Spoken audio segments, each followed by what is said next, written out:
ಸಿದ್ದರಾಮಯ್ಯನವರು ಸ್ಟೇ ತಂದ್ರೆ FIR ದಾಖಲಾಗಲ್ಲ. FIR ದಾಖಲಾಗದಂತೆ ನೋಡಿಕೊಳ್ಳಲು ದಾರಿ ಇದೆ.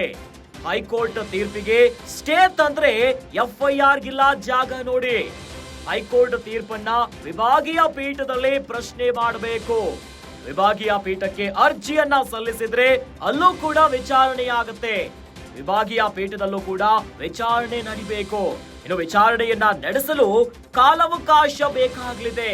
ಹೀಗಾಗಿ ಏಕಸದಸ್ಯ ಪೀಠದ ಆದೇಶಕ್ಕೆ ಮಧ್ಯಂತರ ತಡೆಯನ್ನ ಕೋರಬಹುದು. ಅಲ್ಲಿಯೂ ಕೂಡ ಸಿದ್ದರಾಮಯ್ಯನವರಿಗೆ ವಿರುದ್ಧವಾಗಿ ತೀರ್ಪು ಬಂದ್ರೆ ಸಿಎಂಗೆ ಸುಪ್ರೀಂ ಕೋರ್ಟ್ಗೆ ಹೋಗಲು ಅವಕಾಶವೂ ಇದೆ. ಸುಪ್ರೀಂ ಕೋರ್ಟ್ ನಲ್ಲೂ ಆಗಲೂ ಸ್ಟೇಯನ್ನ ತರಲು ಅವಕಾಶ ಇದೆ. ಹೀಗಾಗಿ ಕೆಲವು ತಿಂಗಳ ಮಟ್ಟಿಗೆ ಸಿಎಂ ಸಿದ್ದರಾಮಯ್ಯಗೆ ಅವಕಾಶ ಇದೆ.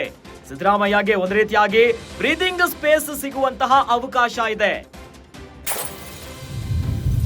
ಮೂಡ ನಿವೇಶನ ಪ್ರಕರಣಕ್ಕೆ ಸಂಬಂಧಪಟ್ಟಂತೆ ಸಿಎಂ ಸಿದ್ದರಾಮಯ್ಯನವರಿಗೆ ಇವತ್ತು ಕೋರ್ಟ್ ನಲ್ಲಿ ಬಿಗ್ ಶಾಕ್ ಕಾದಿತ್ತು. ಆದ್ರೆ ಎಫ್ಐಆರ್ ದಾಖಲಾಗಲ್ಲ. ಸಿದ್ದರಾಮಯ್ಯನವರು ಈ ಒಂದು ನಡೆಯಲ್ಲಿ ಮುಂದೆ ಹೋದ್ರೆ ಸ್ವಲ್ಪ ಮಟ್ಟಿಗೆ ಬ್ರೀದಿಂಗ್ ಸ್ಪೇಸ್ ಸಿಗುತ್ತೆ. ಏನದು ಗೊತ್ತಾ? ಸಿದ್ದರಾಮಯ್ಯನವರು ಸ್ಟೇಯನ್ನ ತಂದ್ರೆ ಎಫ್ಐಆರ್ ದಾಖಲಾಗಲ್ಲ. ಎಫ್ಐಆರ್ ದಾಖಲಾಗದಂತೆ ನೋಡಿಕೊಳ್ಳುವಂತಹ ದಾರಿ ಕೂಡ ಇದೆ.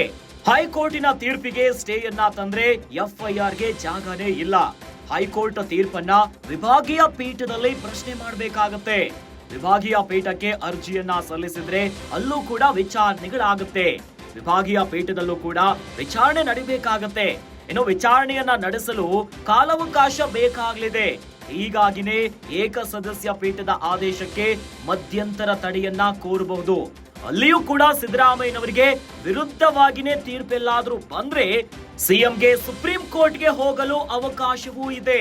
ಸುಪ್ರೀಂ ಕೋರ್ಟ್ ನಲ್ಲೂ ಕೂಡ ಆಗ್ಲೂ ಸ್ಟೇಯನ್ನ ತರಲು ಅವಕಾಶ ಇದೆ. ಹೀಗಾಗಿ ಕೆಲವು ತಿಂಗಳ ಮಟ್ಟಿಗೆ ಸಿಎಂ ಸಿದ್ದರಾಮಯ್ಯನವರಿಗೆ ಅವಕಾಶ ಇದೆ. ಹಾಗಾಗಿ ಸಿದ್ದರಾಮಯ್ಯನವರಿಗೆ ಬ್ರೀದಿಂಗ್ ಸ್ಪೇಸ್ ಸಿಗುವಂತಹ ಅವಕಾಶ ಇದೆ.